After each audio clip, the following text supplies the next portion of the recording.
How did they not have a phone number? Thanks. Sorry, what? I just wasn't ready to get married. That's the reason. To go public with it now. Having had time to mull things over after an episode of Self-Doubt, I disagree with the staggering vast majority of their criticisms. Like, within 2 weeks of me watching the show... I literally don't give a shit. I know you don't give a shit. I'm just saying, like, so... Because I think you're bringing it back to Terriers as though Terriers matters. But once evidence comes to light that it wasn't just him getting tangled up in love for a show, that your friends had mischaracterized him as he was being civil and cordial with you during your griping about the show... I've said from the beginning, it's perfectly fine that they don't like the show. But acting as if all that they said was that they didn't like it is some preposterous horseshit, because that acts as though when they were asked what they thought of it, all they went was, it wasn't really our cup of tea. We can see why others would like it though. But that's not what they did now, is it? I'd like to give my thoughts on a scandal that has been plaguing a community that I once had, and may or may not still have, a huge amount of respect for. For the unaware, EFAP, not a porn site, is a YouTube podcast that reviews stories and shit. It is hosted by 3 dudes, Mauler, Rags, and Fringy, with Fringy filling in the shoes of a former host who I will be referring to as what's-his-name. They critique the quality of pop culture stories like movies, shows, video games, and occasionally other YouTube videos. And oftentimes they do so with guests. Some of these guests pretty much become allies of their podcast. YouTubers like JXC, Critical Drinker, Metal Commander, Jay Longbone, that Nazi YouTuber recommended by PewDiePie, and so on. A former ally of theirs is this dude named Southpaw, a dude with a very mixed reputation due to his hot-takey tendencies. To summarize, some drama happened that caused Southpaw and the EFAP host to not be friends anymore, and may even cause some full-on podcast rivalries in the future, which I sure as hell don't want happening. What I want to do is briefly summarize the scandal and give my thoughts on it. I will be making defenses for the probable bad guys of this situation. However, the defenses will try to explain some of the actions taken, not excuse them. Because no matter the motivation, or the misunderstandings, or the intentions, Southpaw is more of the victim in this situation, and what happened to him is unacceptable. Now, I haven't watched all of SK's Thumpcast streams on this situation, so if I ask a question or criticize something that has already been clarified in one of those, I apologize ahead of time. I recommend you watch SK's video on this situation, link in the description. It gives out more details of the situation, which I'll just simply summarize as I go. And just so y'all know, this video isn't going to be super edited. It's really just one where y'all need to listen, though you may or may not miss out on a couple of visuals, as well as the occasional texts that aren't super duper important, but still give out extra information. It all started when Southpaw, back when they were still friends, suggested he, Mauler, and Fringy, and Evan Monroe, Southpaw's right-hand man, do a watch party together on a show called Terriers. Southpaw considers the show to be a masterpiece, and hoped the host would consider it as such as well. However, during the watching of the first 2 episodes in the call, the host kept on making nitpicky observations throughout, making everyone in the call uncomfortable. Here's my thoughts on the recording. Throughout the scandal, Southpaw considers the host to have been hostile in the call. Well, I don't blame him for feeling that way. So I guess that's the thing, is we have to assume they're stupid. I disagree. Though I do agree the hosts were definitely pushy with their criticisms. Otherwise, there's a big flaw here. And were definitely the more intense out of the two. That's not what they're actually putting on their tax forms, though. No. So you lied under oath, then. Southpaw, on the other hand, though was clearly uncomfortable, he remained calm and collective throughout. Really, the worst I could have considered him doing is that he said again, and I don't know, a lot in his counter-arguments, which could come across as passive-aggressive to dimwits. However, in spite what some would later believe, Southpaw was not snarky or snobbish or very angry in the call. As for Evan Monroe, well, strangely, in SK's video, SK claims that Evan Monroe enjoyed Terriers, but he seemed to actually side with Mauler and Fringy a couple times. She has to believe that the threat is serious enough to call her boyfriend, but also that was a terrible decision on her part. Not to mention he can't hang around because he's a wanted fugitive. That's why she tells him to leave, so at that point your protection's kind of gone. The stuff they threatened to have be found? Yeah. So she could just get rid of that ahead of time? So then why bother with any of this in the first place? Yeah. Why wouldn't she just get rid of the paraphernalia and not have Montel beat him up? Though he did also defend the show in other areas. Then You can reclaim your vehicle. What are the fucking odds? Have a great day. Oh, of getting towed in OB, dude? Like, I think that's relatively likely. That's bad timing. Within 10 minutes of parking? Yeah. It takes a while to get down to a beach. Like, if you're parking on the street. I'm surprised that. Besides, it doesn't actually. They don't require their friends to do it. They just said she's already breaking laws with the drug paraphernalia. Which, by the way, I'm not actually sure it's illegal to own a bong. It is 2010. I know that obviously those types of laws would be like, or have been lifted. Well, it's kind of like California, but in 2010 it might have been a little different. I don't know exactly though. As far as I'm aware. He also said some bizarre shit in general. What? Sorry to interrupt, but I do have to get going here. So okay. Yeah, this was fun, but I will see you guys later. As for their issues with the show, Mahler and Fringy seemed hyper-fixated on the framing of a character named Ted. They broke into Ted's house to plant the gun that was used for the homicide. In spite the fact that the protagonist was sure that Ted killed one of his friends. Fringy took issue with Hank, the protagonist, apparently lying under oath. Well, on our tax returns it says we sell seashells by the seashore, but we moonlight a bit. Mr. Lindis So he's just admitted under oath that he lies on his tax forms. Fringy gets particularly heated when discussing it with Southpaw. So you lied under oath, then?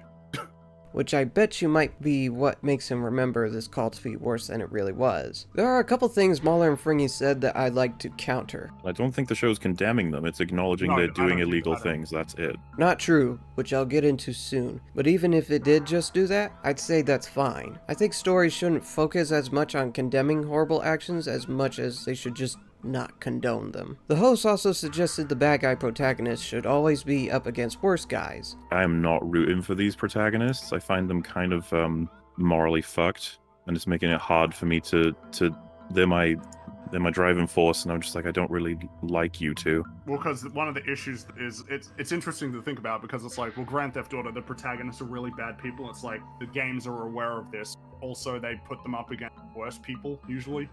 Like just real pieces of shit. I don't agree with that sentiment, but I could understand where they're coming from. But then Fringy says this. Like, it doesn't feel like a Walter White situation where, like, Walter White is the bad guy. Of course, like, it's really interesting to balance that PO.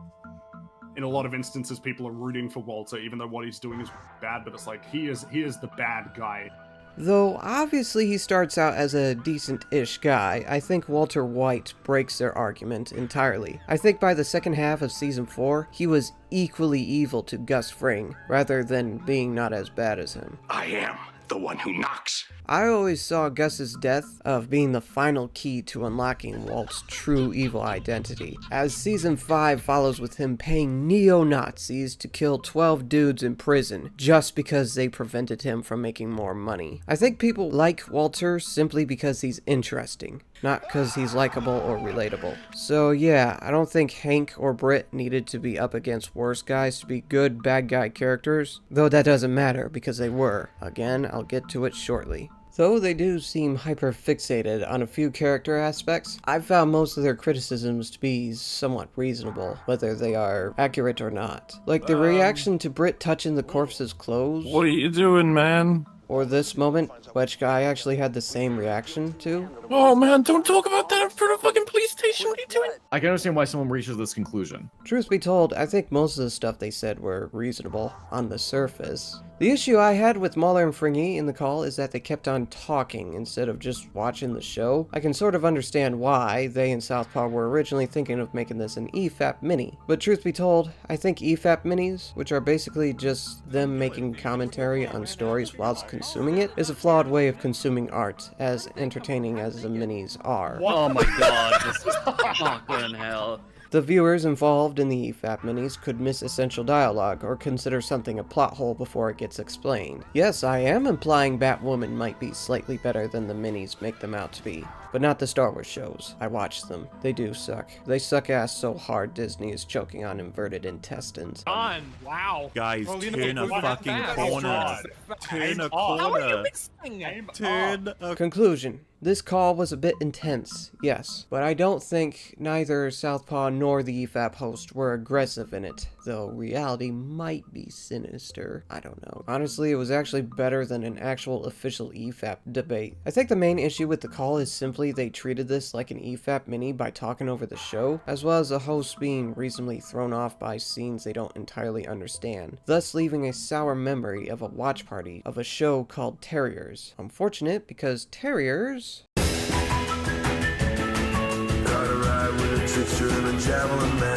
is alright, I think. I first heard about this scandal the moment SK released a video on it, which at this point was half a year ago, but it wasn't until just a couple months ago that I actually watched the show that was involved in it. Not because I didn't have access to it, nor the time, but because SK described it as a detective show, and as much as I really wanted to, I didn't think I would be smart enough to recognize whether a detective or cop or hospital show has plot holes in it or not. I'm much more confident in my critical thinking of fantasy or sci-fi stuff, because they usually would need to establish made-up rules anyway. But stories set in the law aspects of reality? I'm stumped. I don't know anything about real-life political stuff, because I don't really give a shit about it. Don't even ask me what the fuck a constitution is. With all of this evidence right here, it looks like you're gonna be behind bars for a long time. Yeah, well... Except the Constellation of Unity states that you would need a stated patentee license to arrest me. What? You wouldn't happen to have one in your pocket, would you? Even better. What you're looking at is a full-on legislative alliteration of republic democracy. Okay. But I eventually gave it a shot. I figured I'll at least be able to understand the characters and their motivations. And I did, and even miraculously somewhat understood the stakes. Thank God. The show is about these two shady unlicensed detectives, Hank and Britt. Hank is a former cop, but was fired for being too emotionally gun-ho into locking up a guy with barely any evidence, simply because he suspected that guy raped his wife long ago. This caused him to get divorced, and the show is set a year later, when his wife is engaged with a new guy, which Hank struggles to deal with throughout the show. Hank is now an unlicensed detective, along with his sidekick, Britt, a former criminal thief who wants to better himself as he prepares to settle with his girlfriend, Katie. Together, they use unnormal tactics to solve crimes and help people, while simultaneously trying to stop an evil corporation from murdering people and shutting down innocent small businesses to build a stupid-ass parking lot, while simultaneously dealing with some personal bullshit that comes out of left field, as well as the consequences for Hank and Britt's more abhorrent actions. The characters of Terriers are well defined, and easily my favorite part of the show, because I actually understood it. Hank has relationship issues, and is kind of a douche, but he ain't no monster. He does like to help people out, especially his friends. Unfortunately, thanks to a combination of being hot and airheaded, he doesn't always help his friends out in the best ways. In fact, sometimes he makes the situation worse for them. He also tends to be hostile towards people he doesn't like, even to those that don't really deserve it. But overall, Hank has a heart of gold, as will be evident by some of the actions I point out later. Britt is a man that's ashamed of his past, being a former thief, but instead of dwelling on it, he simply strives to ignore it, moving on to a better life with his love, Katie.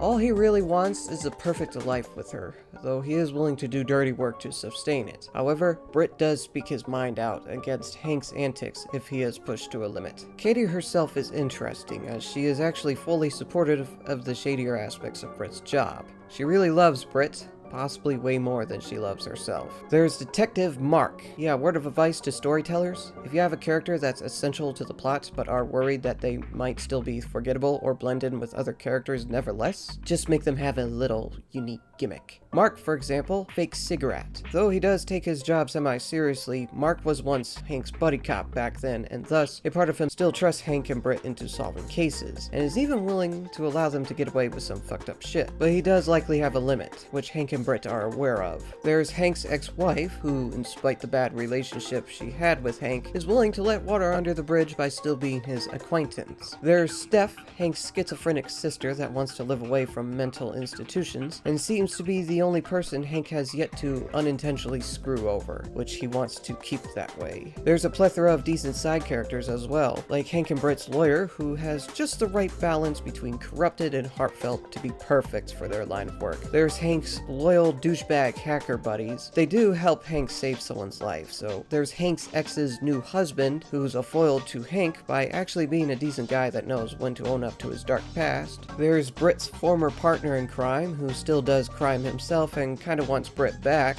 And of course there's the villains. The villains, though not the most interesting villains in the world, do get the job done. Their motivation is to allow the corporation they work for to thrive, and they figure the best way to do so is to build a stupid-ass parking lot to shut down smaller businesses, no matter the cost. They are threatening enough for the audience to know that they must be stopped. And of course, there's all the one-episode appearance characters who are fleshed out enough to be unique in their respective episodes. The thing about Terriers is, it's one of those shows that is both serial and episodic at the same time. You know, like those shows that do have a serial plot, but it's in the background throughout the first 2/3 of the season, while the episodic plots thrive, but the main plot still develops, usually at the end of the episode, especially if said episode is thematically relevant to the part of the main plot that's developing. Yeah, it's one of those shows, which of course does cause weird coincidences, especially in that one episode where Hank discovers the evil bad guys threatening a reporter in the same hotel that happens to be hosting the wedding of Hank's ex-wife. I will say this, I think Terriers is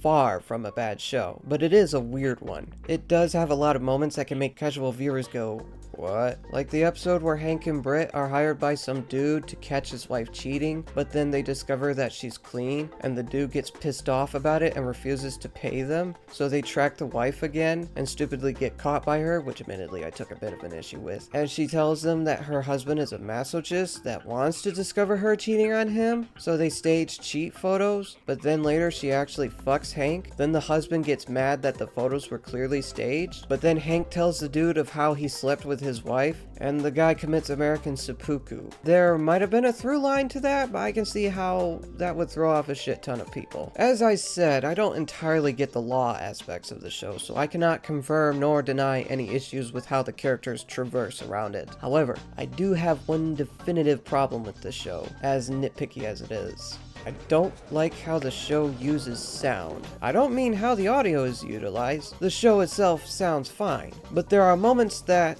well, I'll let these clips speak for themselves. So Spizzard says, I'm watching Terriers now, finished episode 6, though I don't understand everything about the law aspects of the show, and I even do share one of EFAP's criticisms, Terriers is not bottom tier television. I am curious to know what one of their criticisms is that you agree with. Oh man, don't talk about that in front of fucking police station, what are you doing? My defense for that is just merely like, Britt's just saying that clearly like under his breath, basically. It's loud for us, but not loud for in-universe. So Spizzard says, it's implied that some of the officers are shady enough to trust them, but there could still be new rookie cops that love justice. As for, that's not what I would refer to as a defense.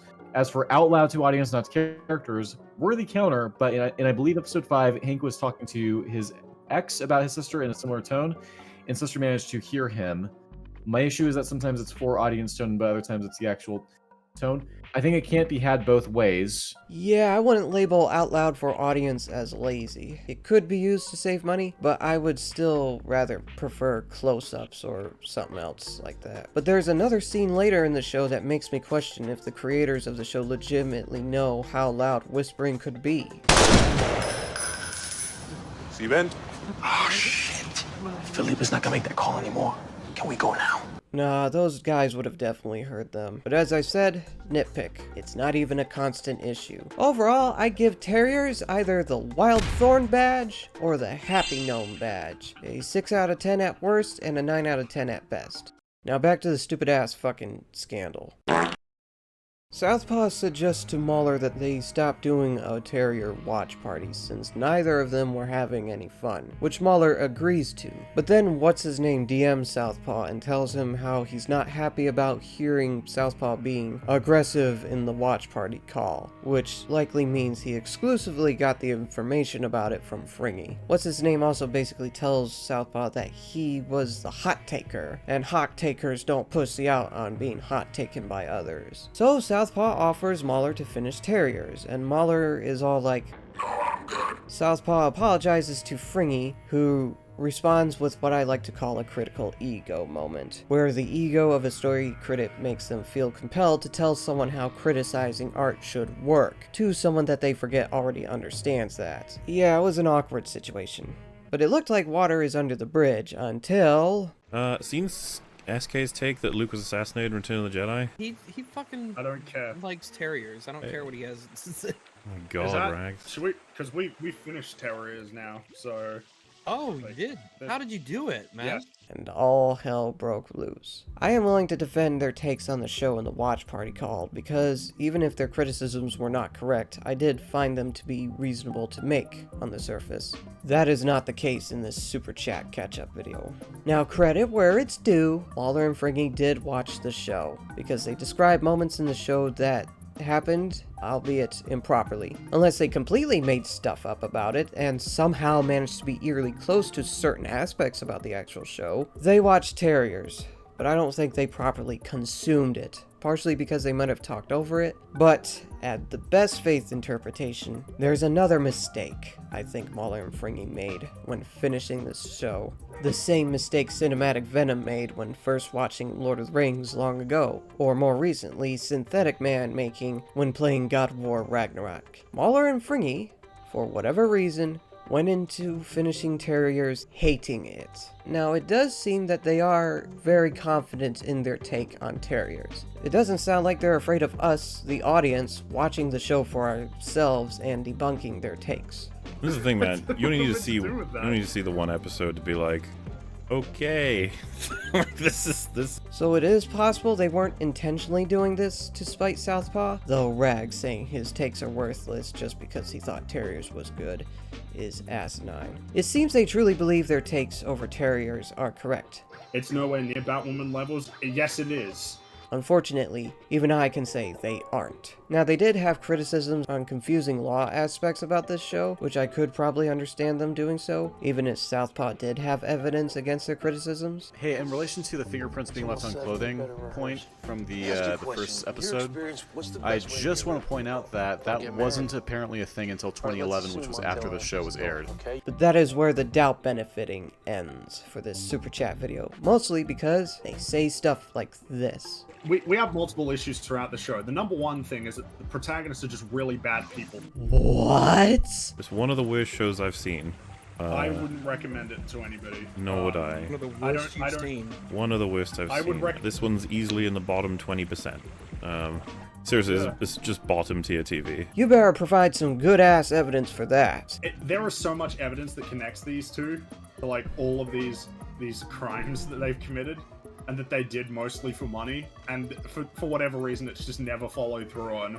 Okay, I can't confirm or deny the quality of the law aspect in plotting the show again, but I will say that in both the watch party and this Super Chat video, whenever they criticize Hank and Britt escaping the law, they seem to keep forgetting about Mark, the detective willing to let them slide on occasion. Even so, I can definitely debunk what Mauler and Fringy said on characters. One thing you'll notice about their take is how much they really hate the characters. They could be bad people. The show's totally unaware of them being bad people, unfortunately. No.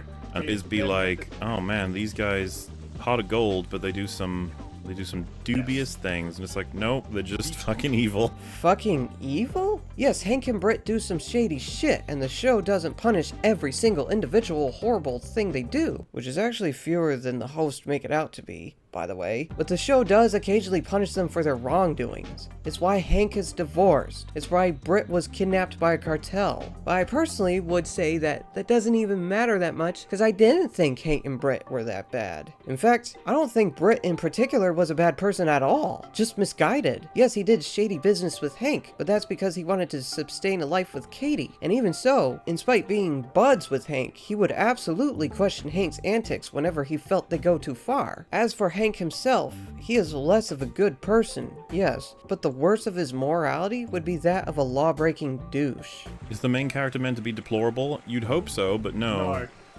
I think Mauler and Friggy's feelings towards him are the result of them missing vital information to some of the actions he takes. For example, the scene where Hank frames a guy named Ted by placing a gun in his cabinet, that's a scene they really hated during the watch party. Oh man. Yeah, frame a man for murder when you don't actually know that he did it. Was that one right in the It's end? like, They probably forget the fact that one of Hank's friends was just killed, and Hank was very confident that Ted did it. Not to mention the show acknowledges later that Hank framing him was wrong, as it later reveals that no, Ted didn't do it. It's a critique on Hank jumping into conclusions, a trait of his that is consistent throughout the show. Even so, I find his decision reasonable. One of his friends was just killed. The only thing Hank did that was 100% bad was steal the new husband's wallet and use it to try to get information out of him to convince his ex not to marry him, which got him uninvited from the wedding, by the way, which I believe may have been the scene they were referring to when they said. there was that one scene we liked in Terriers where a character finally called a character out for being a piece of shit. That was nice. Yeah. The show is fully aware of Hank's more terrible actions, though if I must throw a bone, that scene of Hank hugging his ex-wife after her husband was murdered may throw viewers off. Because, yeah, on the surface, it does seem like a scene that basically says, see? Hank does deserve her. I'm not sure if that's meant to be the case, especially with Hank and the reporter he saved starting to hit it off. I think it was meant to show that Hank is at least starting to finally understand what is actually best for his ex-wife, but I do understand why some would assume otherwise. But overall, whenever Hank does something bad, it's either reasonable or he gets punished, or both. Not to mention he does do good things, like saving the reporter from the evil businessmen. So no, Hank and Britt are not super evil people. Squidward tentacles is worse than them. But hey, if they can't stand Hank and Britt, that's fine. But it's fucking weird. I can think of some characters doing morally worse shit in stuff Mahler and Fringy like, and they aren't bothered by. The show's totally unaware of them being bad people, unfortunately. No, I don't think they're good people. Oh, so you hate it when characters do horrible things that the story is not aware are being horrible, huh? Well shit, you must hate the ending of the first Ratchet & Clank game. You know, when the duo decide to and blow up Drex Planet, an artificially made planet built out of pieces from real populated planets that were destroyed in the process. And the duo destroying Drex Planet is supposed to be awesome, but if you think about it for a few seconds, you realize that that planet could have been used to house the surviving, housebroken inhabitants from the previous planets? Yeah. Why are you committing whataboutism? I'm not I hate that rebuttal so much. I'm just saying, people have the right to their opinions, but that doesn't mean opinions can't be bizarre. I'm just pointing out how odd it is for Mahler and Fringy to be so bothered by Hank and Britt, when they like stories with characters that do things that are arguably worse, both in universe and in the meta. It's weird, is all, okay? It doesn't compute. The main overarching plot of the thing that they're trying to put a stop to is some property developers building an airport in Ocean Beach, San Diego. The worst, the other guys, they do some duplicitous things to try and build a parking lot. Well, first of all, that sounds entertaining as hell. Two psycho dudes doing evil things to stop a parking lot? That sounds hilarious. But I should bring up the fact that these duplicitous things include building said parking lot to run smaller businesses to the ground, McDonald's style, threatening the life of a reporter's mom, and assassinating several targeted people to achieve the goal, and even murdering a wrong place, wrong time bystander in order to make one of said assassinations look like a botched robbery, which is a dick move. And now it's time to tackle the moment that disturbed Southpaw the most. So, oh my god, it's so bad. So, like, Britt is a guy just doing his thing, and his girlfriend, oh man, you know, what a great girlfriend. I can't wait to just settle down with you, maybe. Maybe, you know, I'll get a dog. Maybe we could have a kid. Maybe we get married. You know, and this girl, she seems A-okay. She seems fine. Pretty normal as a character. So, she's doing some uni stuff, some college stuff. And, you know, after a night of going out, doing some drinking, she wakes up the following morning and, oh no, she slept with the professor. Oh, yeah. Uh-oh. I know. That stands in stark opposition to the concept you love somebody. Oh, well, you know, she was drunk, right? That's probably the reason, Rags. She was drunk. She was drunk. Oh, You expect maybe that the show is going to be like, I made a huge fucking mistake, I got drunk, and I feel awful because we were just about to start our life. That might be the drama, but no. She says, you know, I just wasn't ready to get married. That's the reason. Well, so Katie was raped. She was extremely drunk but had no interest in sleeping with anyone, as evidenced with her turning down Gavin's advances. Keep that in mind, I'm not done with it yet. But yet, she is horrified to discover being in the professor's bed, who possibly tore her clothes off when she already passed out. But I wouldn't entirely blame Mahler and Fringy for laughing at Katie's situation. Hear me out! The psychology of self-deprecating rape victims isn't super common knowledge, and I can see how someone would be confused by her saying she wasn't ready to be married, especially since the show doesn't have a scene that explicitly says Katie doesn't actually understand that she was raped and she's struggling to figure out what happened. I mean, the show is for adults, so it doesn't really need to do that, but I could understand the confusion.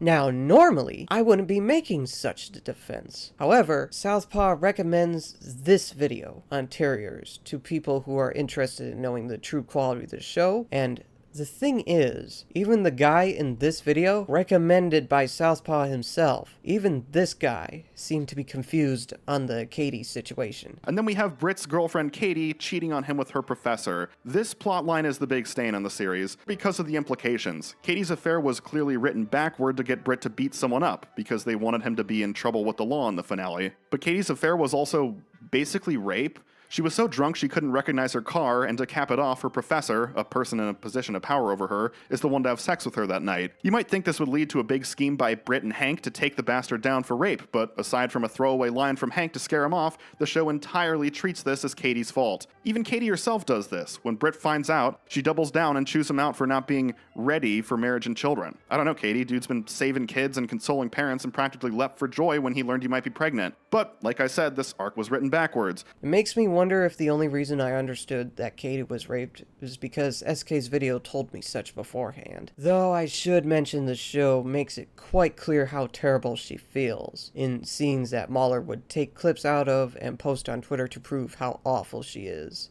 Yeah. And yes, of course, the professor that raped Katie is horrible, and the show is aware of that. May I recommend you a brand of slippery soap? So Britt gets, I think he gets drunk, right? Because that's what good writers do when they need to make an excuse for a character to do anything. So he's drunk, and he goes up to this guy that he knows that his girl's been hanging out with, and he's like, "Hey, did you do the thing with my wife?" And then he's like, "Huh?" And then Britt proceeds to beat this man almost to death. Wrong dude, just FYI. And the doesn't matter in any case. Yeah, oh, it's just good to know for the audience, I suppose. That sounds like you can't. Even if it was the right guy, you can't beat the shit out of somebody. Exactly. It's terrible. There's so many tiers. It's like tier 1 of he did it and he did it knowingly and he hates me. It's like you still can't beat him to death. It's like, okay. But this guy didn't know, as far as you know, that you were involved, is just doing his fucking human rights, just being like, hey girl, I like you, do you like me, let's do stuff, which is totally allowed. Even if they're entangled with someone else. You could say it's bad etiquette, but I mean, we're talking about love here, it gets complicated.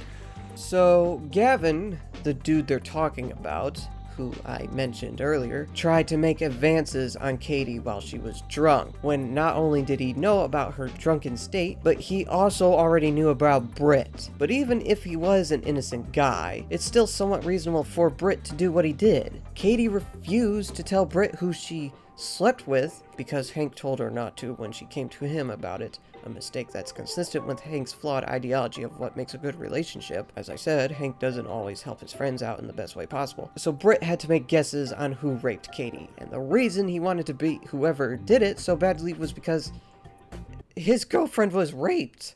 He doesn't even have any remorse for the fact that he did it. The show isn't aware that he's done anything. It's like Black Widow, they have no idea. Yeah. I guess I'll throw another bone and say sure. Though Britt was quite upset to find out he got the wrong guy, and Katie visited Gavin when he was injured, so yeah. What is it in this show that is particularly valuable when it comes to character writing? What is it that makes this show amazing?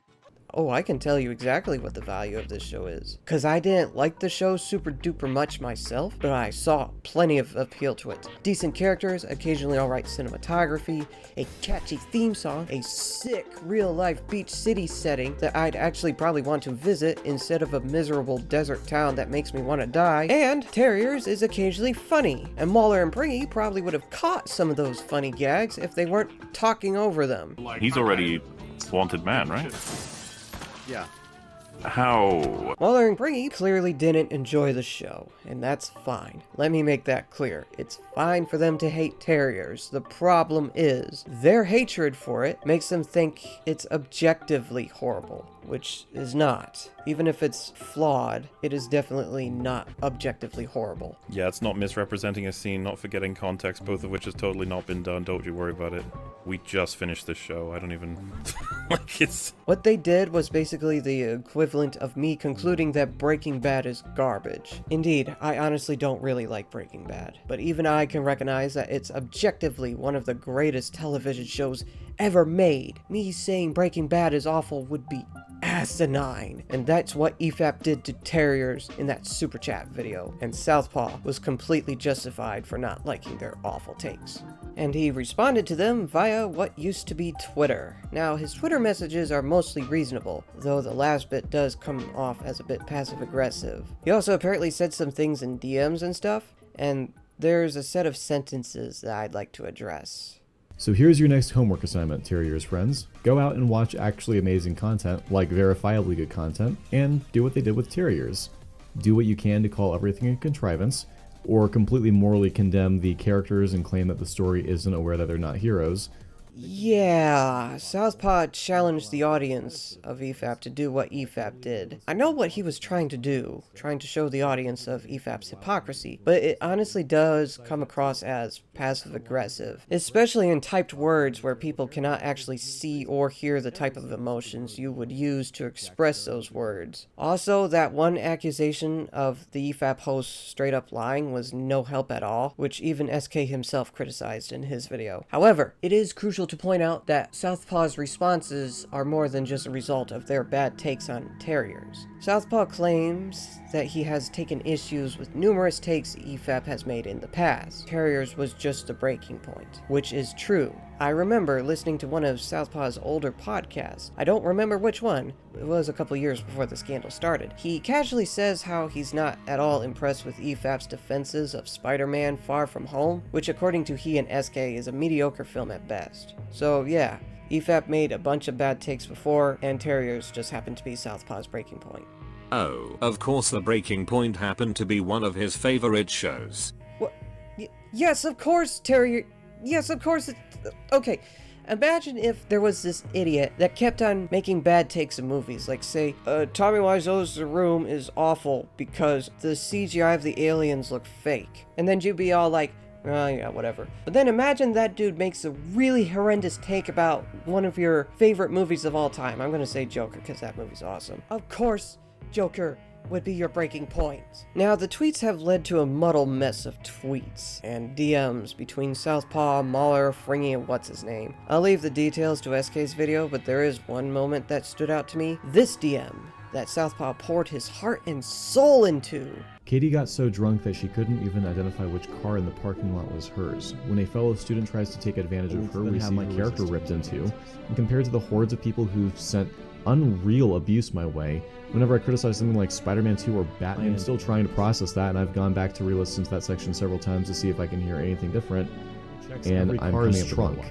In actuality, they are far more selective in that because they wouldn't have the time to identify her murdered friend, so they can find that powerful enough that most people wouldn't bother opposing. I've always just figured was believable. Genuinely insanely difficult it is for me to even see what you were pointing out about it as serious issues. Like I'm racking my brain and I ain't reading this unless it's in a call. You're the Longnoid! You typed scripts longer than that. What, you can't read a bunch of scary paragraphs? Come on. yeah, the situation was a mess. But eventually, they all got together in a call, which I'll be referring to as the Clarity Call, to discuss the situation. Now, the Clarity Call wasn't recorded, which is unfortunate because it would be really nice to know how it went. But apparently, it seemed to have cleared things up, and everything seemed dandy for about 3 months. Then what's-his-name suddenly messaged Southpaw about how much he didn't like the call, and how Southpaw apparently didn't apologize for accusing what's-his-name of gaslighting him way back when he messaged Southpaw right after hearing about the Terriers watch party. I think it was in response to Southpaw making a tweet on questioning his friendships with Mahler and Fringy after the shit they pulled on him, but I don't know for sure. I don't even know when that tweet was made. But I do know that the tweet said, "Do I even want to stay friends with these people anymore?" Not, "I don't wanna," which is a bit of a distinction. This message has led to what I consider to be the most harrowing moment of this entire scandal.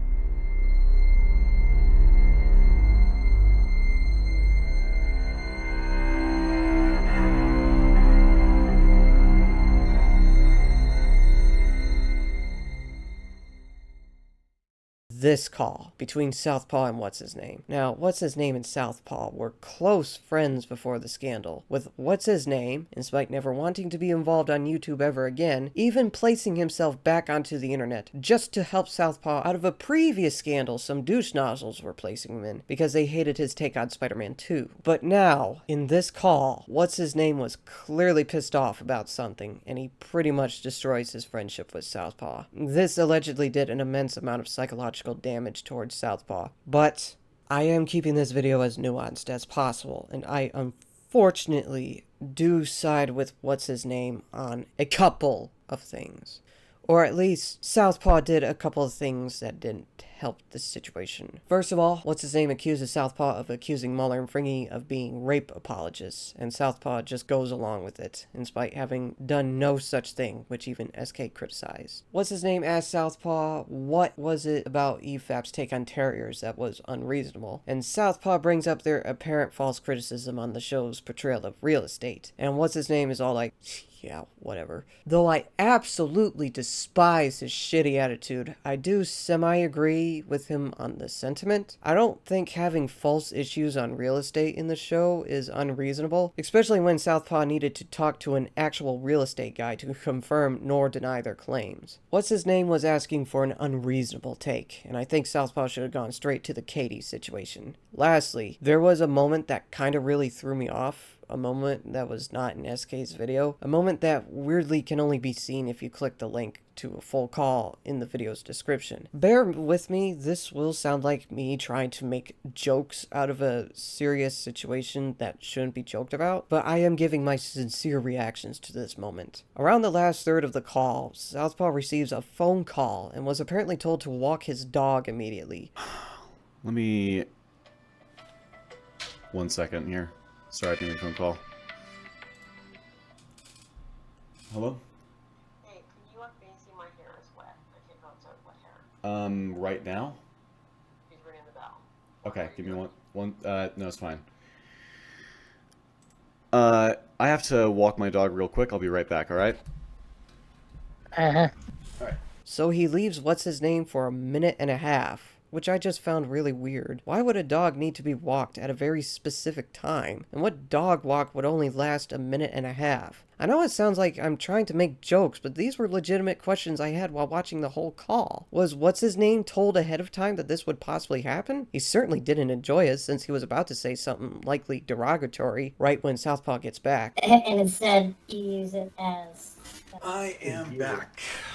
It was just a little uncomfortable, that's all. Well, granted, this entire call was fucking uncomfortable. Also, I like how what's-his-name bitches about Southpaw tweeting behind their backs when he was about to say something behind Southpaw's back right before Southpaw came back. That's just fucking rich. It also doesn't help that Southpaw's voice didn't record for the first 4 minutes of the call, which normally wouldn't be that big of a deal, but for almost a solid 3 minutes, Southpaw goes on a heavy monologue, and by the time his voice finally picks up, his monologue is just about over. It was likely about the watch party, but if not, then that monologue could have straight up confirmed whether what's-his-name was being disingenuous or not in the call. It is possible, especially since it turns out which was not revealed in SK's video, that it was what's-his-name that recorded the call, not Southpaw.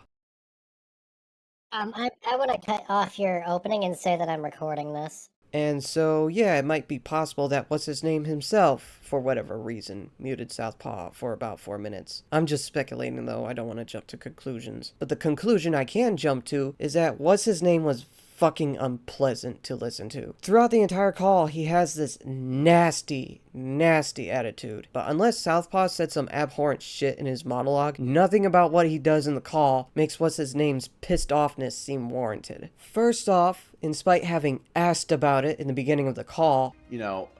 Like what? Name one unreasonable thing they've said. Okay, so... what's-his-name gets upset over Southpaw bringing up terriers.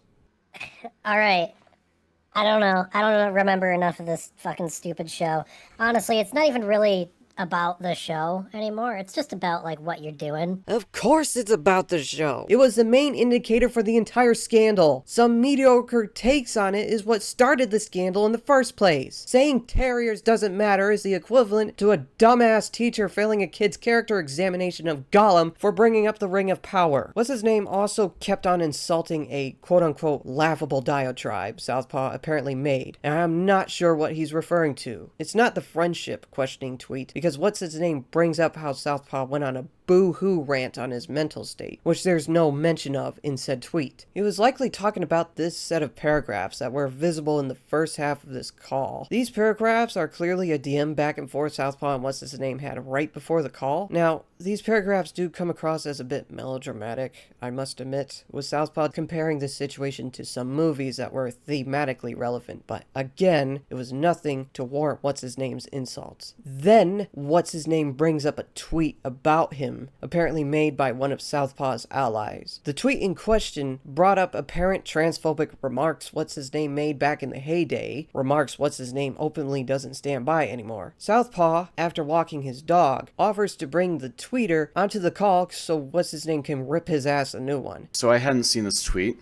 Do you want me to pull Marcus in here right now? Would you like to rip him a new one right here, right now? What was that? Would you like to rip Marcus a new one for this right now? Right here and right now. Get him in the call, you mean? If you want. I don't really give a shit.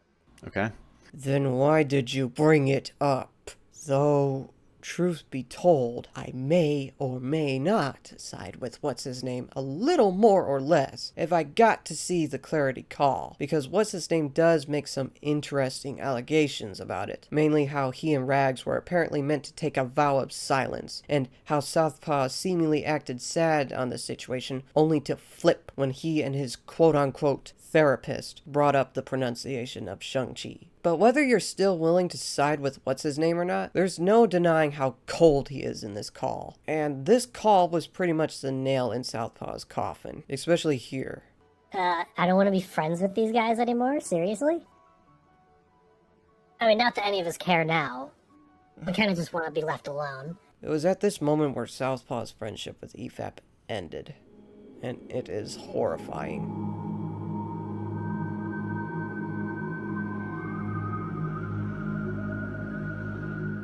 Months passed, and everything remained cold between EFAP and Southpaw. Then another scandal pops up, this time with another former ally named Chaseface. Long story short, Chaseface was mad about something, probably being interrupted in that Mortal Kombat call he was in. The obstacle in the writing, he's holding the whole movie on. Explain how I feel! You're an obstacle in our fun!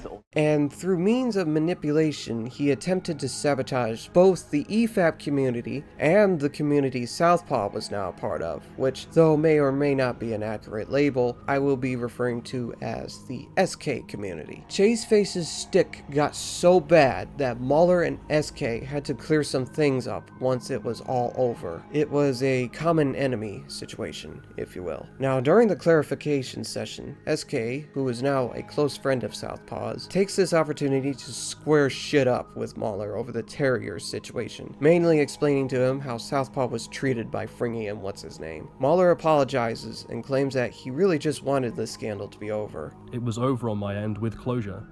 I intended to say and do nothing else. It's how I always handle personal stuff. I had no idea all of these claims were being made. He then does what seems to me is one final DM's chat with Southpaw, where Mauler apologizes to Southpaw, and Southpaw says he will make a review on Terriers, but he has no ill will towards EFAP. Obviously, I will make a video on the show itself in the future. I have no interest in name-dropping you or Fringy. I may address a few anonymous criticisms or point out certain details that account for some of your criticisms, but my goal is to talk about a show I think is really good. All dandy, right? Apparently not! Allegedly, Mauler told this to Fringy and what's-his-name, and Fringy allegedly responded with a "My bad." And what's-his-name straight up denied his wrongdoings and refused to apologize. And there was no public statement made into correcting the EFAP audience on, okay, so it turns out Southpaw was upset for more reasons than just us not liking Terriers, making the EFAP audience still scrutinize Southpaw over the situation. This prompts SK to make his video that I've been mentioning throughout, introducing me to this stupid-ass scandal. Now this is where things get a little muddled. As I've said, I haven't watched all of the Thumpcast videos, but the ones I have seem to give me the impression that not only has EFAP still not owned up to their shit, but they actually did something horrible in response to SK's video. The Thumpcast basically has Southpaw and SK going over EFAP's take on Terriers, as well as discussing the situation with Outsiders, and there seems to be more ill will towards them than ever. We were just about to start our live. That might be the drama. Oh, that's even worse. Oh, no. Yes, I told you. I told It's even you. Worse. What an idiot. I told you. What an absolute moron. What an absolute moron. And then eventually, about a few weeks ago as of me recording this, a new video finally emerges on Southpaw's channel. It's basically a sneak peek of Southpaw's, at the time of recording this, upcoming video on Terriers, which has yet to be released. It's basically a sneak peek of Southpaw's video on Terriers, which is not going to shy away from addressing EFAP's terrible takes on the show, which I am a little bit worried about, especially since in his final DM with Mauler, he said, Obviously, I will make a video on the show itself in the future. I have no interest in name-dropping you or Fringy. I may address a few anonymous criticisms or point out certain details that account for some of your criticisms, but my goal is to talk about a show I think is really good. If you really want people to believe that you've moved on from your crying because EFAP didn't like a show you like, maybe you should stop throwing snide jabs at them. I have no interest in name-dropping you or Fringy. I mean, Mauler and Fringy's names weren't said out loud, so I guess that's technically still true. Yeah, this is why I think EFAP might have done something horrendous in response to SK's video. They did. Sort of. The more horrendous thing is actually what they didn't do. Obviously, EFAP has not cleared Southpaw's name of this scandal, and more importantly, they have failed miserably to prevent the more toxic side of their fanbase from constantly harassing Southpaw for over 2 years. And while some of that harassment may stem from sheer misunderstandings, of course, a good chunk of it does come out of pure spite, with some commenting horrible things onto his video that, as of this time, has not even premiered yet, and even going so far as to make fun of a medical crisis Southpaw had suffered at some point during this ordeal. I will not demonize the entire fan base, of course, but it is clear that the EFAP crowd has some sick motherfuckers in it. And, there.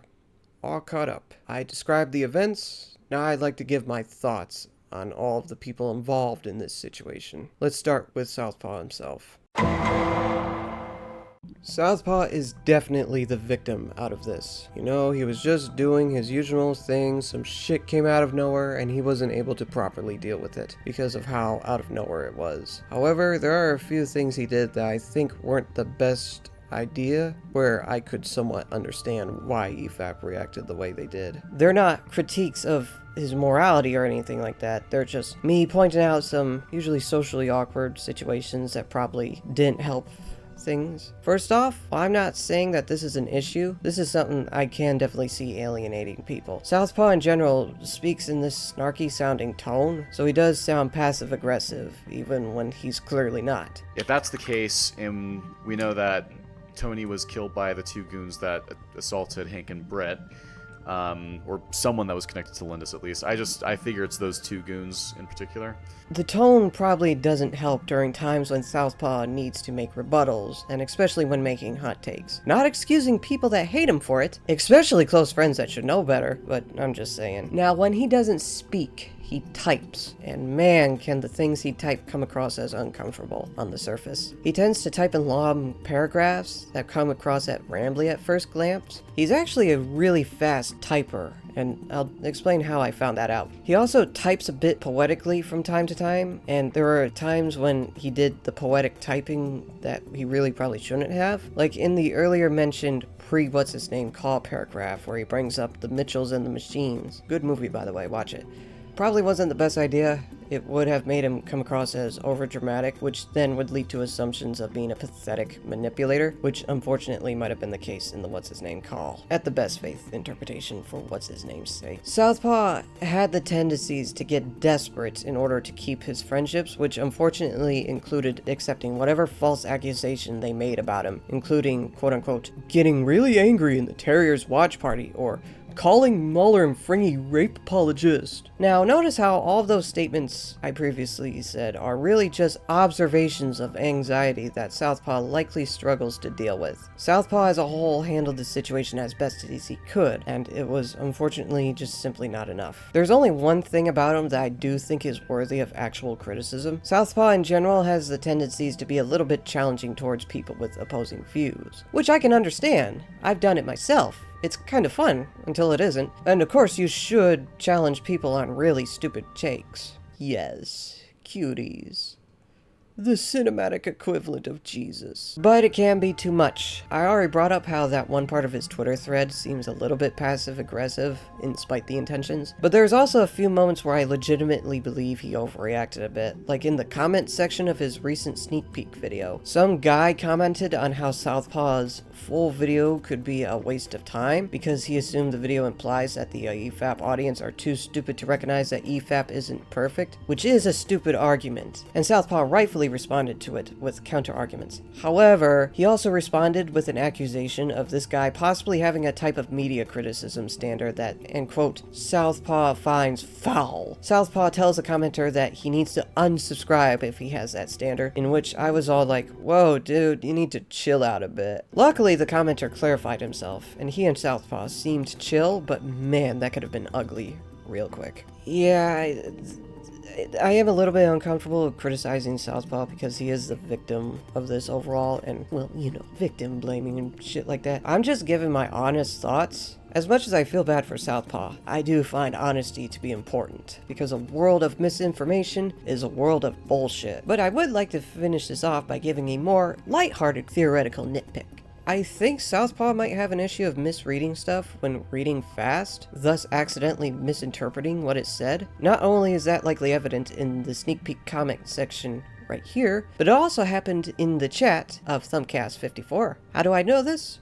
Well... But yeah, of course, Blizzard says, I think it can't be had both ways, because I don't like out loud for audience. So... That's not what I said. I said... I don't know. I just think it can't be had both ways. Maybe I just don't like out loud for audience. But even so, it's a debatable nitpick. Terriers ain't bottom tier television.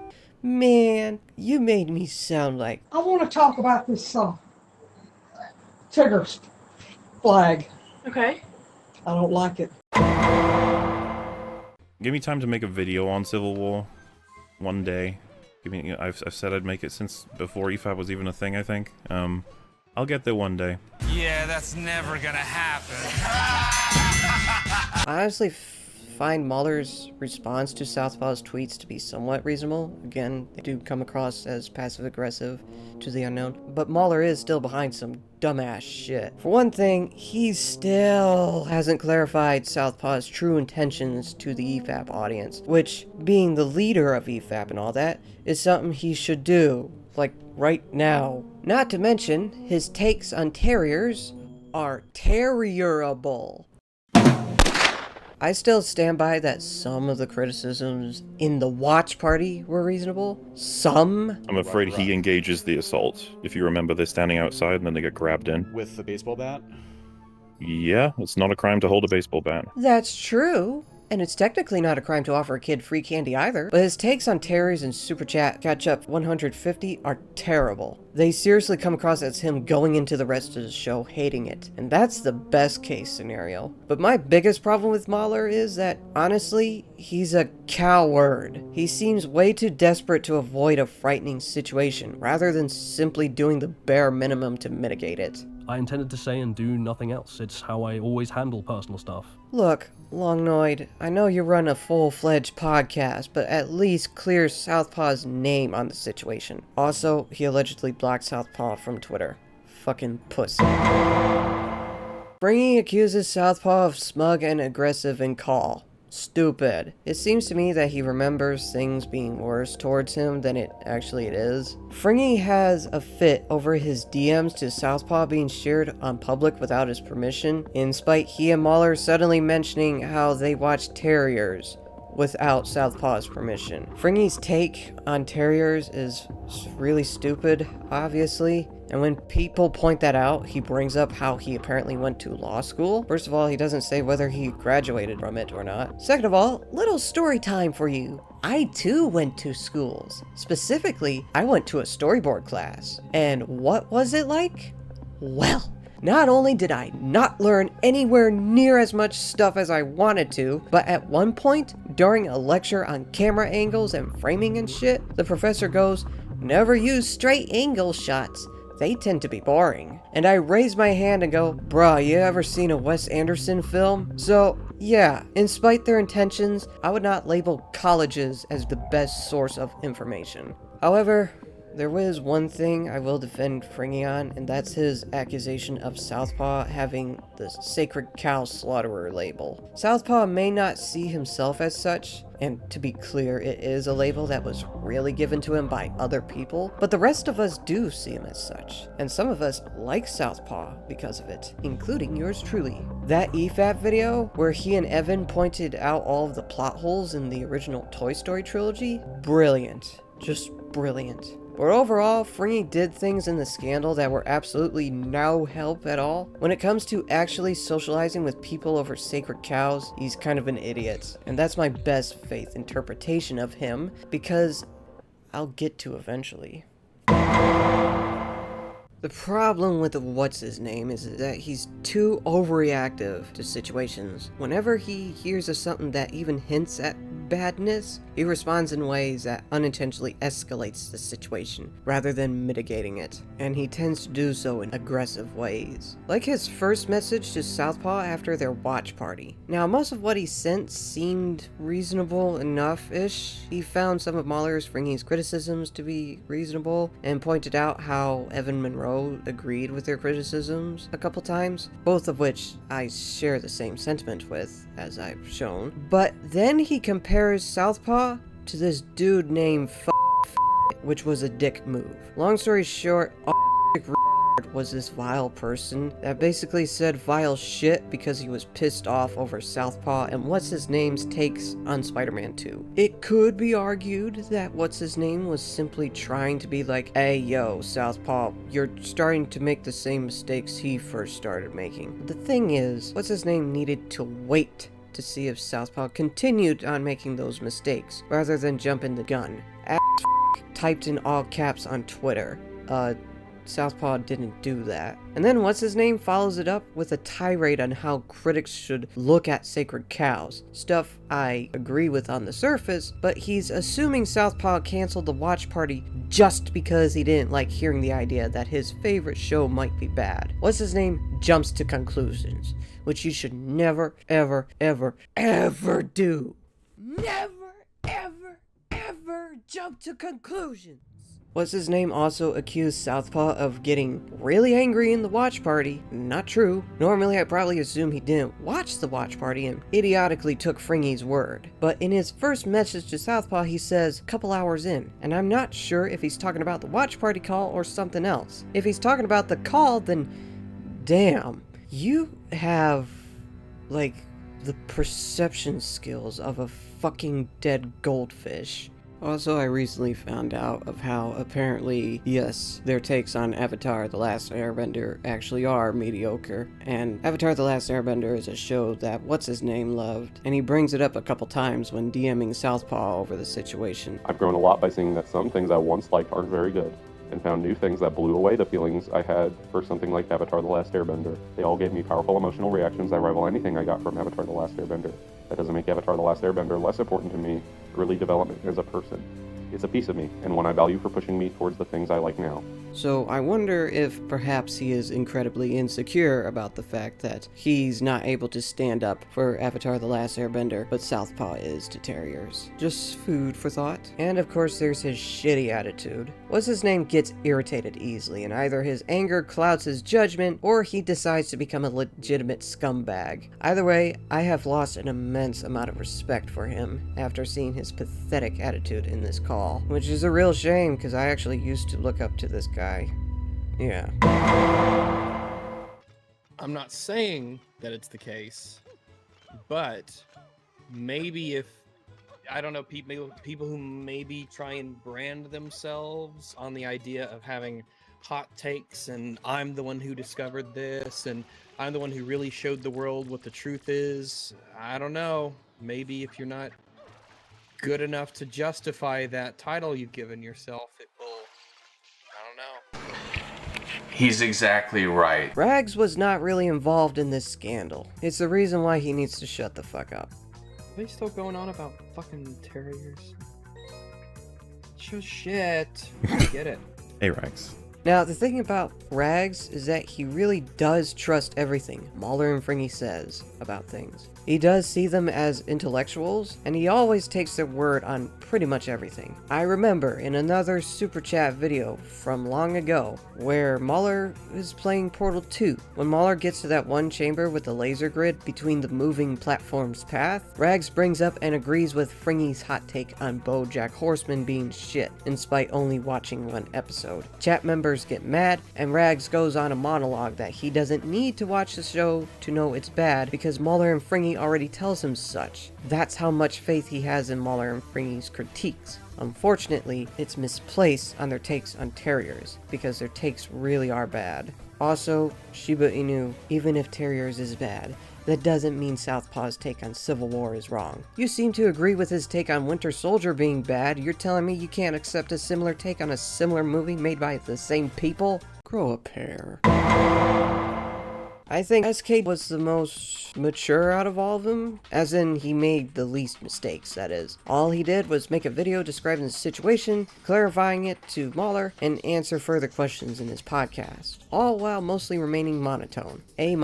However, shortly after the video, SK does do something that, though I wouldn't consider to be a mistake on his part, I do think didn't help his and Southpaw's image to the eyes of newcomers. He went on a podcast with Organized Chaos. Long story short, Organized Chaos is a major enemy of the EFAP community, and for a good reason. Now, I don't think SK went on the podcast to start a war or anything like that. I'm guessing he was just seeking support, and Organized Chaos happened to offer it to him. Now, it is possible Organized Chaos invited SK just to use the scandal as ammo against EFAP, which would be a very shitty thing to do if that is so. But I'll throw another bone, an entire skeleton, rather, that Organized Chaos was willing to legitimately help someone out. Because, hey, even Hitler liked dogs. Unfortunately, I can't confirm what took place in the podcast because Organized Chaos deleted it.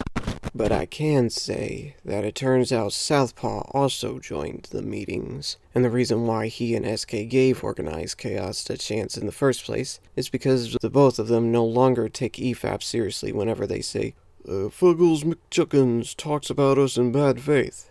Because, well, Southpaw and SK were wrongfully accused of being such, and they knew that others could be wrongfully labeled such as well. However, they would eventually learn that EFAP just so happened to be right about Organized Chaos and his fandom initiative. In fact, I had to ask SK himself if he even did go on an Organized Chaos podcast to make sure I wasn't tripping balls. And interestingly enough, he had this to say. Hey, did you guest on Organized Chaos podcast? I thought you did, but I can't find it.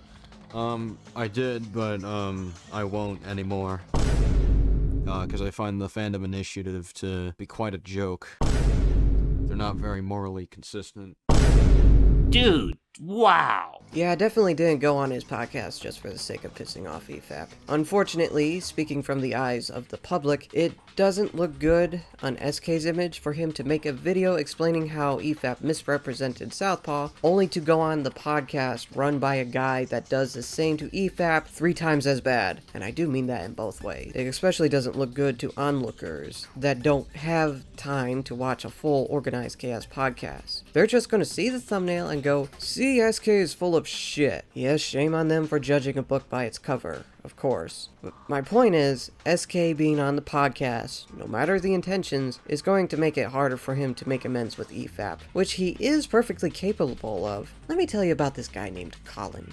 Y'all heard of the Spider-Man PlayStation 4 game? SK thinks its story is dog shit, and he made a pretty convincing video explaining why. Then this dude named Colin made a rebuttal video against it, with some not-so-convincing arguments. This is fiction, and you have to suspend your disbelief or something. This is fiction writing, dude. Fiction. Yeah, it's just fiction, you guys. What the fuck?! Contrary to what the view counts would have you believe, the video was kind of mediocre. And SK agreed, so he rebutted that rebuttal video. And then I think the two of them started talking about each other in their individual podcasts with accusations of lying and misinformation and shit. And I believe at one point the two of them happened to be doing their podcast at the same time. I don't know, I wasn't that invested in it. The point is, this eventually leads to the two of them meeting each other in Thumpcast 60, with them being mad at each other. And indeed, the discussion they had did start extremely heated. Your response to that, What does right? that have to do with anything? Like, You made excuses They would for see it. your response. They would see your That doesn't response. matter. You still made excuses for it. You said. Especially when they started a trans debate. What's a woman? What's a woman? Oh no. Oh no. Do we want to No. get into this?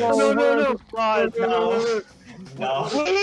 But eventually, with the help of their individual friends, they simmered down and started discussing their gripes with each other in a calm manner, like adults. You brought up the Amazing Lucas thing where I called him the R word on the argument we had 2 years ago. I've told you specifically that I don't stand by that, so I would also like that corrected. And then they even admitted to some of their own faults. It's just my biggest pet peeve when I see something so entirely that's something that I just find so fucking stupid. I fucking lose it. I'll say this, I did like kind of mock this, like, yeah, I can see why, because I was annoyed with the needless hostility on your end, so I'll apologize for that. You know, I shouldn't have knocked on that at all. And then they made amends. SK and Colin must have learned from the Dalai Lama, cause damn. I bring all of this up because I want to ask if SK is willing to make amends with this guy. What's Dated there that makes information? them mentally ill, according to you? Why are trans people mentally ill? I don't know. Maybe thinking you're something that you're fucking not. What an absolute Sigma male. Then what did EFAP do to make that not be the case with them?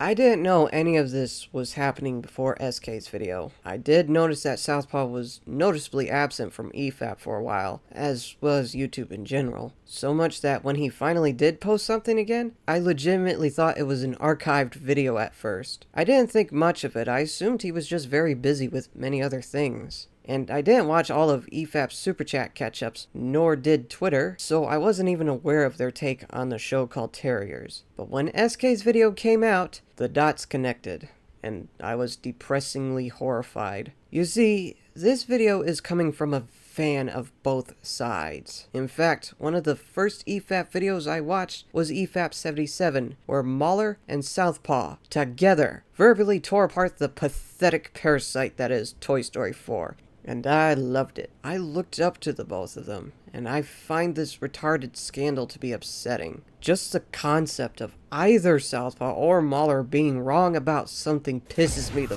fuck off, you have no idea. After watching SK's video, I caught glimpses of the Thumpcast videos and said a few things in their chat every once in a while. In one of them, Southpaw asked the audience to watch Terriers for themselves. It's on Hulu, it's short, blah blah blah blah. So, in spite my hesitancy, I go, fuck it, and began watching the show throughout a couple weeks. Not a binge watcher. So I'm up to 6 episodes when I catch Thumpcast 54 and brag about it in the chat. This is where my debate with Southpaw over Out Loud for Audience took place, as well as saying some other things that they liked reading.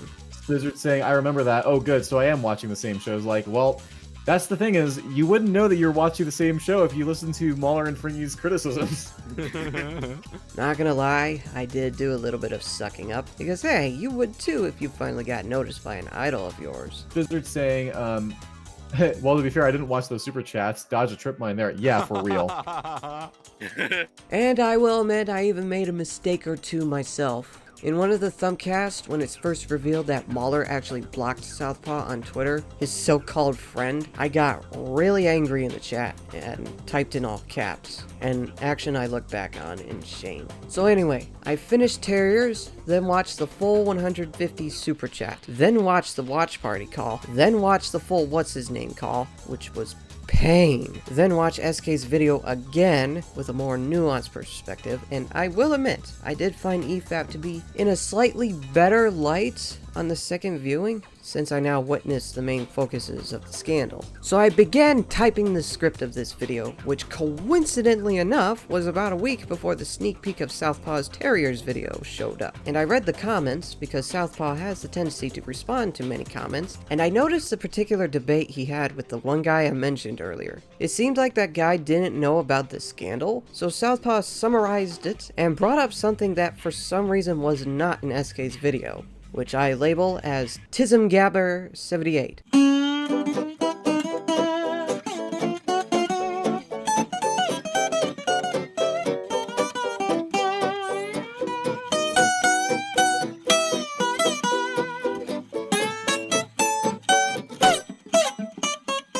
Discord DMs of the EFAP host continually bashing Terriers, including Rags. It's likely these DMs were made throughout a month or something, but I assume these were made within a day because I didn't really understand what a DM was at that time. And I was curious to know when TismGabber78 first rose from hell, because it's clear Southpaw is still not happy with EFAP. I assume EFAP made a horrible response to SK's video, and I wanted to know if TismGabber78 was that response. I bring this up because, long story short, I ask about it in the comments section, Southpaw responds with confusion, I try to clarify, but YouTube comments was being stupid, I point that out, he offers to discuss it through DMs on Twitter, I ask dumbass questions because I never used Twitter before, we both find out that we need to follow each other in order to DM on X, so we DM each other about TismGabber78 for a bit. It was here that I received confirmation that Southpaw is a fast typer.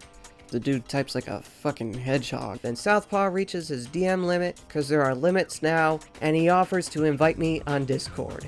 That's right, I had a direct conversation with Southpaw, for the most part. He also invited another dude who had questions, and we both got further sneak peeks of Southpaw's Terriers video. It was great. Not gonna spoil his video, that'd be a dick move, but it did change my perspective of the scandal a little bit, because it revealed to me some things about it that were, for some reason, not in SK's video. So I actually have a little more knowledge about the scandal than most people, or at least as the time of recording this video.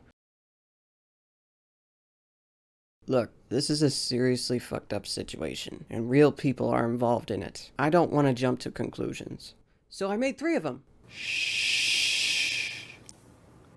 I love you. This is a theory EFAP defenders are gonna want to be true. Yep, it's a theory that basically says it's all a big misunderstanding. People unintentionally insulted others by using the wrong words due to the combination of social awkwardness, ego, and asshole personas, yada yada yada. It's kind of like shushing. You know shushing, right?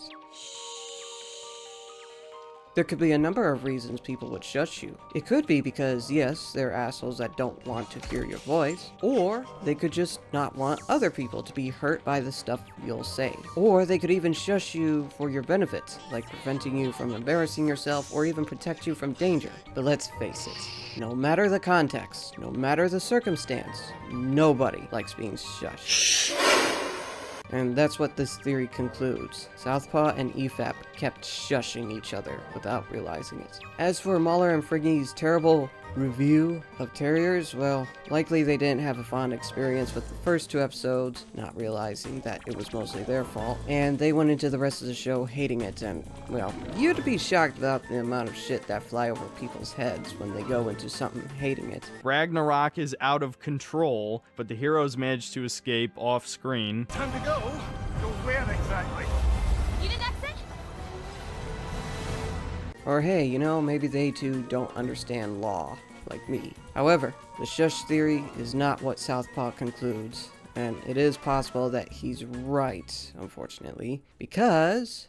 Sorry. It sounds like a dog toy. No. This theory will somewhat defend Mahler and what's-his-name, not completely, but it will paint Fringy in an unfortunate picture. Because as it turns out, as revealed to me by Southpaw himself in Discord, a week or 2 before the game's watch party on Terriers, Southpaw and Fringy actually did a watch party on the film Captain America Civil War.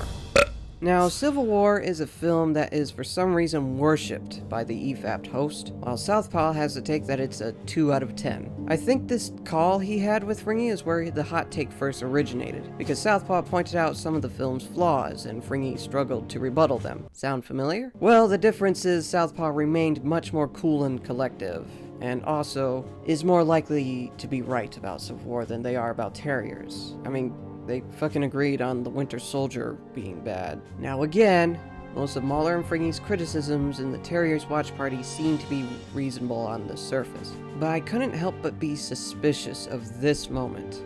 What exactly could he do, though, if he doesn't have probable cause? I mean, Hank's upset. But, so Hank was a cop before, right? Yeah. So he knows this, that, like, that's not how it works. Well, yes, but he's upset. He just saw his friend dead. So he forgets about how, like, it works? I mean, in that state of mind, I can buy that he's, like, kind of disillusioned and he is just saying, do something about it. Please sit down. Pollock are private detectives? Well, on our tax returns, it says we sell seashells by the seashore, but we moonlight a bit. Mr. Lindis wanted So to he's just admitted under oath that he lies on his tax forms. Well, no, he says we sell How much did Mr. Lindis seashells pay by you the for the seashore. He's cell phone with the sex joking. tape on it? $30,000. He's under oath Must have really, for really testimony wanted it for a back criminal enough to investigation. kill someone. I don't know, man, he did sound a little enthusiastic to criticize. At best, I find this moment to be Fringy subconsciously telling Southpaw, yeah, this is how it feels, motherfucker. And Mahler just goes along with everything Fringy says, cause hey, it's Fringy, an intellectual. And as I said, Fringy likely remembers situations being worse than they actually are. So not only does he remember Southpaw being petty in the Civil War call, but he probably remembers Southpaw getting really angry in the Terriers call, which he, and likely he alone, tells what's-his-name. Now, you could say it was subconscious stupidity on his end, but remember, there are his narcissistic DMs, which means it's possible he did this on purpose. Which unfortunately means that Fringy is possibly a manipulator. He knew of the flaws Mahler and what's-his-name had, one being cowardly among stressful situations and the other being aggressive, and took advantage of it. Not to mention, knowing Rags will pretty much trust anything that comes out of Fringy's mouth, or ass. Basically, the Fringy theory shifts most of the blame on Fringy, though not 100% excusing the others. At best, it makes him look like a fool, and at worst, it makes him look like a snake. Fringy fans will not like the Fringy theory, but not as much as the third theory.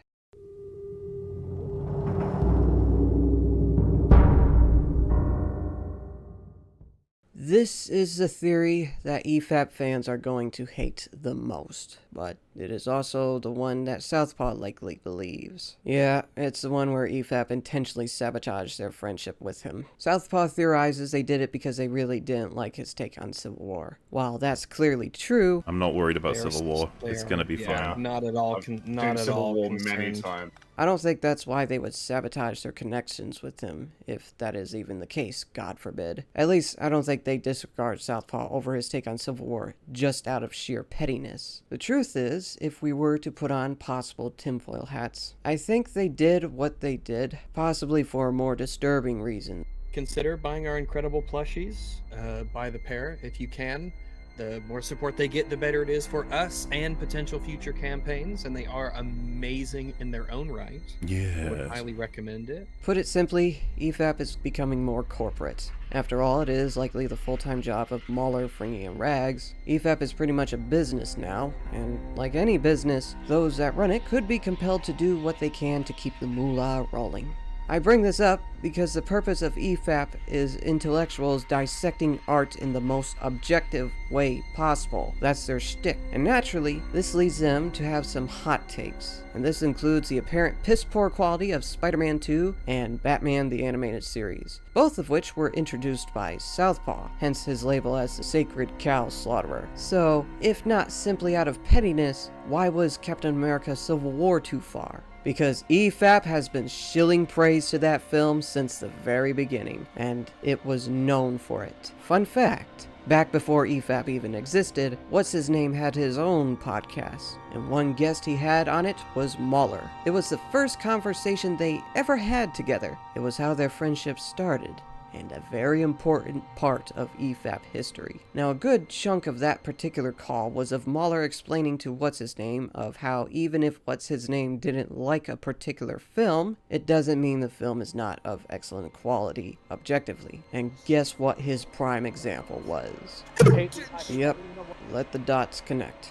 Imagine if, say, a famous dentist recommended a certain toothpaste for 50 years, and he was praised for it. Then suddenly, some scientists discovered that this particular toothpaste is what has been causing cancer, and simply not using this toothpaste would actually be the cure for cancer. That dentist's reputation would crumble. And likely, the same would happen to EFAP if one of its own members discovered that the host has been singing praise to a shitty movie this whole time. At least, that's what the host idiotically thought, so they fuck over that particular member. And sure enough, while Southpaw struggles to explain to people on Twitter that Katie was raped, EFAP watches a movie with the movie's director. It's fucking depressing. Now, all three of these theoretical conclusions are just simply that. Theories. I'm an innocent until proven guilty type of guy, as all people should. Truth be told, I'm not going to make any real conclusions until evidence is staring me in the fucking face. However, regardless to why this scandal happened, it happened, which proves that EFAP does have a problem that needs fixing, because if it isn't...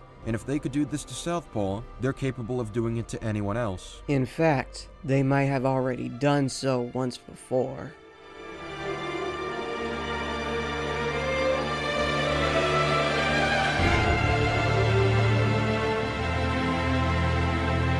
Long story short, Tonold was a guy that started out as a mockery target for EFAP due to his bizarrely bad videos. A Tommy Wiseau situation, if you will. 1.2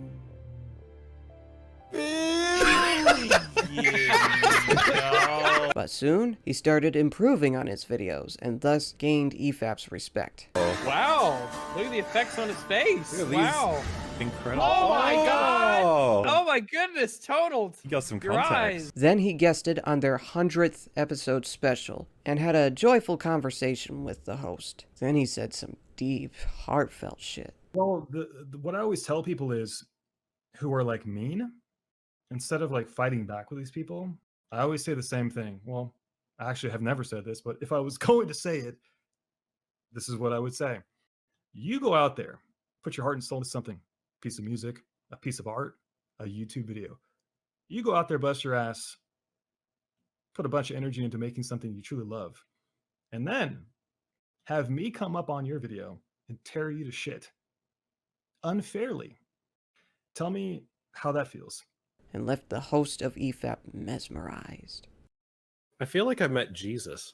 Then he guested on their podcast a couple more times, and it seemed like he was going to become a regular member. Then he stopped guesting and was barely referenced to EFAP since, for unknown reasons, around when he made a video praising The Last of Us Part 2, a game EFAP hates. And for good reason. I played the game myself. Not as bad as they make it out to be, but it is pretty damn mediocre. Tonald's video on The Last of Us Part 2 might be bad, but that doesn't matter. The comments section of that video was pretty mature, and the situation would have easily been sorted out by a simple EFAP debate.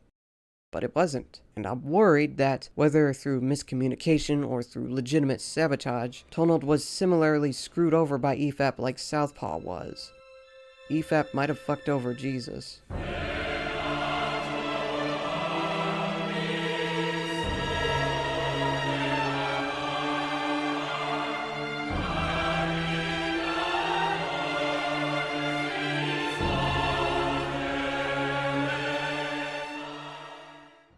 Now, maybe not all is as it seems. I got most of my information from Southpaw's side of the story, and it could be possible that this is all a lie. Maybe Southpaw and SK typed the EFAP DMs themselves, and used AI voices in the videos of the calls. Maybe the Earth is flat, I don't fucking know. But I do know that EFAP isn't saying shit about this scandal. They're just keeping quiet. And I definitely do know that their take on terriers is mediocre. So I will take Southpaw's word on the matter. Though I will not go straight to demonizing the EFAP host. As I said, innocent until proven guilty. The main reason I wanted to make this video is because I wanted to vent about this stupid fucking retarded scandal. But I also wanted to give my more nuanced thoughts on it, and try to explain why some things happened the way they did. I figured it could help mitigate this situation, at least a little bit. And I guess I wanted to make a video to show how this scandal feels to regulars like me, to fans of EFAP, to fans of Southpaw, to fans of both.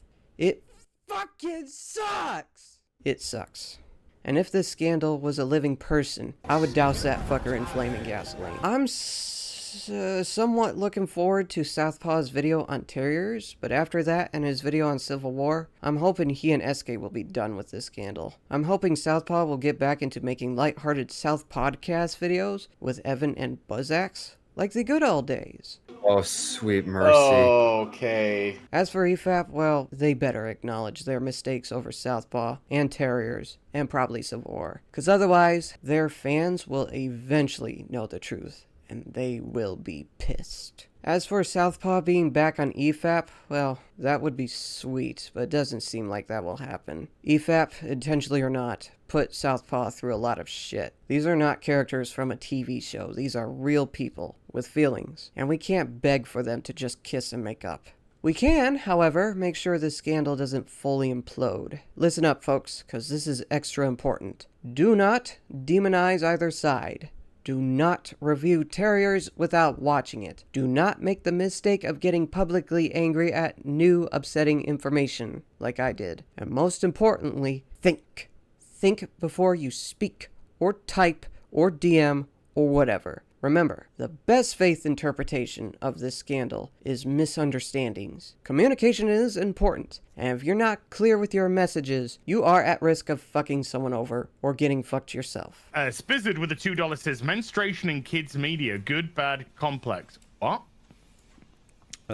Yes. Yeah. Moving on. I don't know what...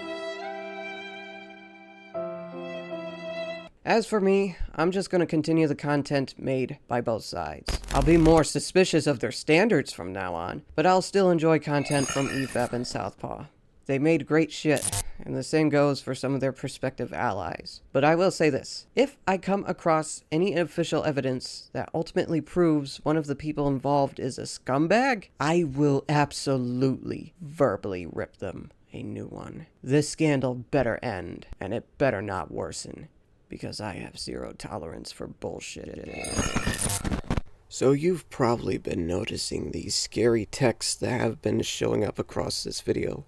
And remember the two glitchy monologues that interrupted it. They, like this part of the video you are watching now, are from the future.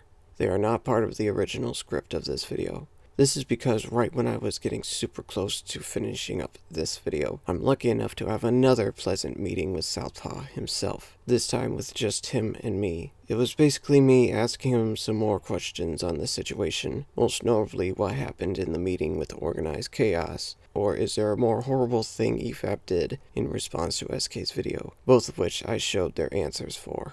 Answers he has given me himself. Now during this meeting, I admit to him that I kinda wanted to post my video before his video on the situation premiered. I started working on this video a week before his sneak peek, and I was worried his video would make mine immediately dated by shooting down some of its theories. So he does something crazy. Southpaw gives me a link that allowed me to watch the entire video early, and I have.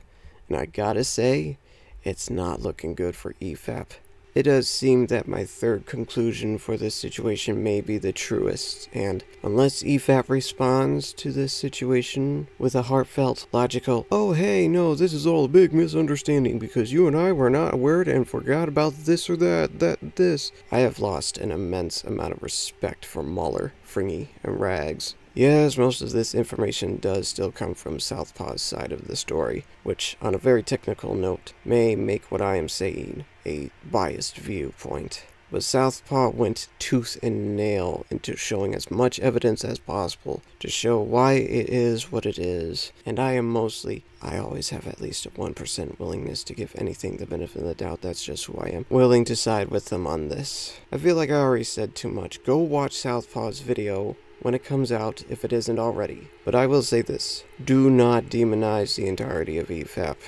I don't take the corporation itself seriously anymore, but EFAP is a community, and every community has its ups and downs. Yes, the comments section of Southpaw's premiering video showed that there are some really shitty members within it, but I'm sure EFAP has plenty of decent people as well, most of them likely not even aware of this shit show at the moment. And even plenty of the EFAP guests, I think, are still alright as far as I'm aware. Like JXE, That's Bullshit, ER, and DS, even a couple of the so-called grifters, mainly Critical Drinker. I think he's okay. EFAP as a community has its decent members, and likewise, if Southpaw had a much bigger fan base, I'm sure that fan base would have a couple of nasty members as well. The point of this segment, as well as partially the entire video, is to urge you all to keep an open mind. Southpaw's video will explain many, many things. But truth be told, life is unpredictable, and no one ever really knows if or when some new information comes out of left field. But as for me, I side with Southpaw, and I am genuinely upset for EFAP for what I can say their incompetence at best. And I'm not even sure if I want to finish Muller's video on Ant-Man 3. Watch Southpaw's video to find out why. Can we at least agree that it would have been smarter for them to wait until they get in the car to talk?